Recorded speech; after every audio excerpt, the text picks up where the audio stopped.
A couple of weeks ago, we gave some consideration to the confession of Peter in Matthew 16. There's something else I want to consider in that text. Beginning in Matthew 16:16, we read, "And Simon Peter answered and said, Thou art the Christ, the Son of the living God. And Jesus answered and said to him, Blessed are you, Simon Bar-Jonah, because flesh and blood did not reveal this to you, but my Father who is in heaven." We read the response of Jesus, and we might assume a little too much. In fact, there are several hasty assumptions made in this section of Scripture.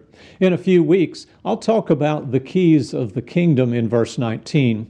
But for right now, I want to ask what Jesus meant by the Father revealing this to Peter. You know, as we look at the events in an age of miraculous inspiration, the most frequent assumption is that God had directly inspired Peter to know this. I think this is a natural conclusion typically drawn.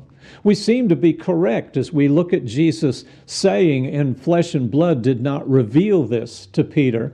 So let's begin right there and ask what Jesus meant by saying Peter was blessed because flesh and blood did not reveal this to him. How would flesh and blood reveal it?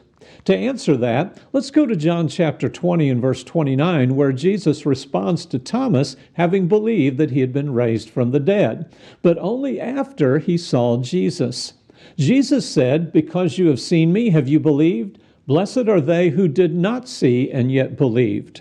Well, how will anyone believe who had not seen? The same way you did, the same way I did. The preaching of the gospel going out into all the world. Humans, flesh and blood, sharing that good news.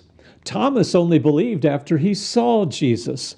However, he would go out and preach that resurrection, and people would believe on his and the other disciples' testimony. John also revealed this in John chapter 5, verses 36 and 37.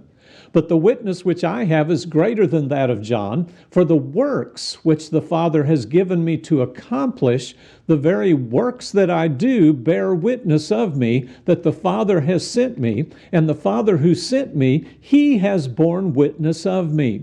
You have neither heard his voice at any time nor seen his form." Jesus said the miracles that the Father had given Jesus bore witness to him. Well, that creates an important possibility for the meaning of Matthew 16:17. It wasn't a moment of inspiration that revealed this to Peter. It was his having seen the witness of the Father in the miracles Jesus worked. As we put that verse all together, Jesus might well be saying, you haven't believed this because someone preached it to you, but because you have seen the power of God bearing witness. What had Peter seen?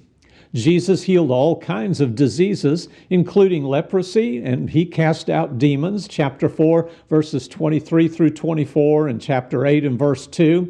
We find that he healed a paralytic servant from a distance, chapter 8, verses 5 through 13. He healed Peter's mother-in-law, chapter 8 and verse 15. He calmed the winds and the waves on Galilee, chapter 8, 24 through 27. He forgave sins and proved his power to do so by healing a paralytic in chapter 9, verses 1 through 7.